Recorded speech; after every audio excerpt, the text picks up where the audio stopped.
I declare before you all that my whole life, whether it be long or short, shall be devoted to your service and to the service of our great imperial family to which we all belong.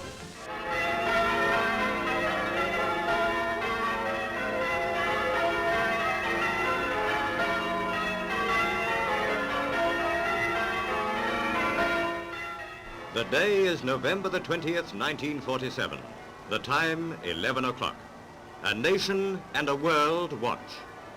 Once only in 1100 years of British kingship has there been such a day. An heiress presumptive to the throne marries the man of her choice. The setting is Westminster Abbey. To its west door come members of Europe's royal houses, the peers and the people. History is in the making.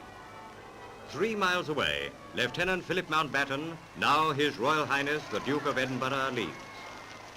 But the eyes of the world are centered on Buckingham Palace.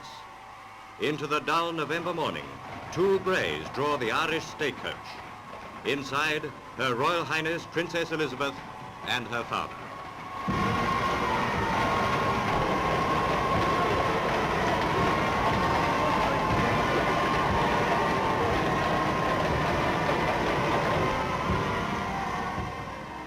For any girl, wedding day is the day of her life. As the 21-year-old princess arrived at Westminster Abbey, it was her moment too. For Elizabeth, this was of necessity something more. From this hour, a new life begins. Mingled with her private happiness is the sure knowledge that she must now enter a widening field of public duty and responsibility.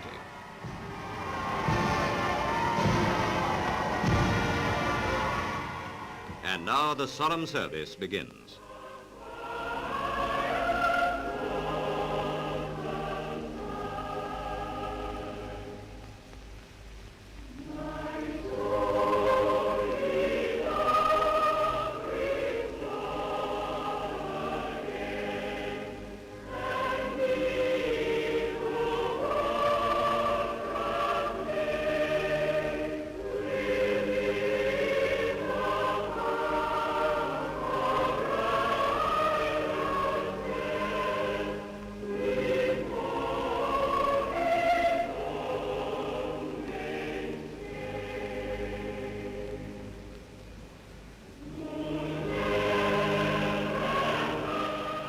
In this moment, charged with great meaning, the people of Britain and the Commonwealth joined. They listened and remembered, in towns and villages, in shops, in streets, in homes.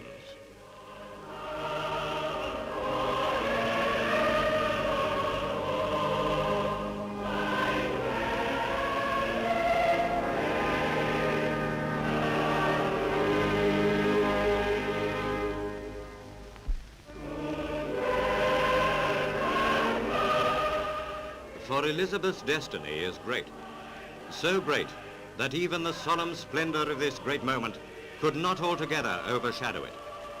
She who may one day rule over Britain and the Empire shares this heritage with her husband.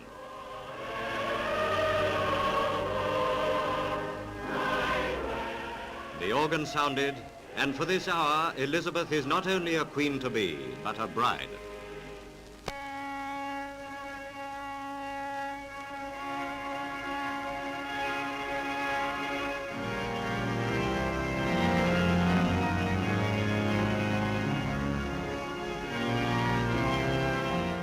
And now they are man and wife. The princess had been in the Abbey for nearly an hour. What followed the service was the ornate pageantry of a state occasion. It showed that this was no ordinary wedding, but that of a king's daughter. Following the bridal procession came the bride's father and mother, and behind them 5 kings, 5 queens, and 8 princes and princesses. From Romania, King Michael and his mother. Norway's tall King Haakon. Boy, King Faisal of Iraq, the King and Queen of Denmark. From Holland, Princess Juliana and Prince Bernhard.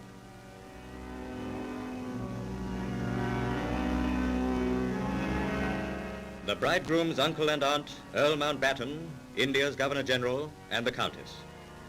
Outside the Abbey, the great crowd waited eagerly. There was a roar of excitement as the princess, aided by her husband, appeared and stepped into the glass coach for the drive back to the palace. It was the signal for the most heartfelt outburst of affection that Britain has seen since the bride's parents led the coronation parade.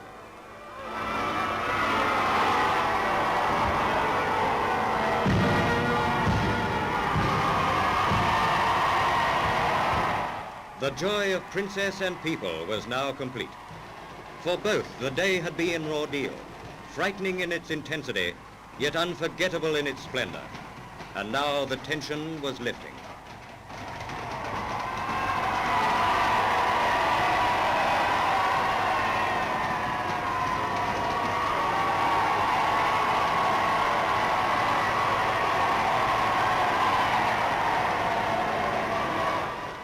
Despite the imposing duties that are before them, the young couple were filled with the emotions of intense gladness, which so many have enjoyed in this peak of human experience. And it was as any priest would have spoken when, in his address, the Archbishop of York urged upon the young couple patience, a ready sympathy, and forbearance.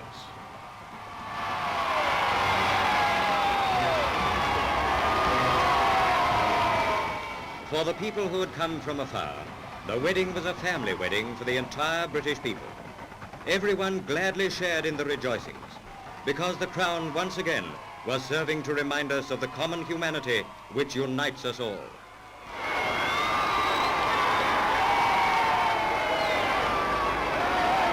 Outside the palace, 100,000 people surged forward in a solid mass. They wanted Elizabeth. They wanted Philip.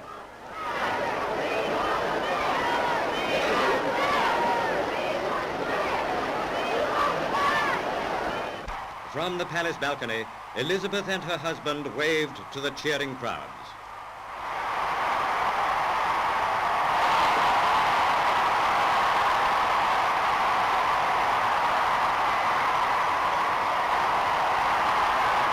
Excitement was at its peak as the King, the Queen, Queen Mary, and other members of the royal family came out to join them.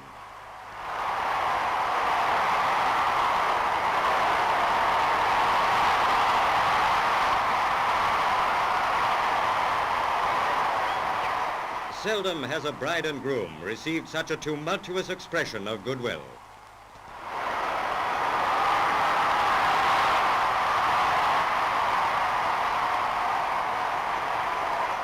Inside the palace, the cameras were able to capture the exquisite workmanship of the bridal gown. Princess Margaret leads the 8 bridesmaids who have come to join the bridal pair. And now, with the King and Queen to complete the family group, here are 3 generations of Europe's royal houses. As the great day drew to a close, there was the final drive across Westminster Bridge to Waterloo Station before the princess and her husband could gain the quiet that was rightfully theirs. In the princess, the nation has found all the qualities which merit the confidence of a people who have faith in the crown and its rigid observance of public duty.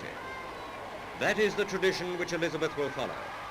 And when the time comes for her to assume her responsibilities, by her side will be a husband whose counsel will merge with her own for the good of the realm.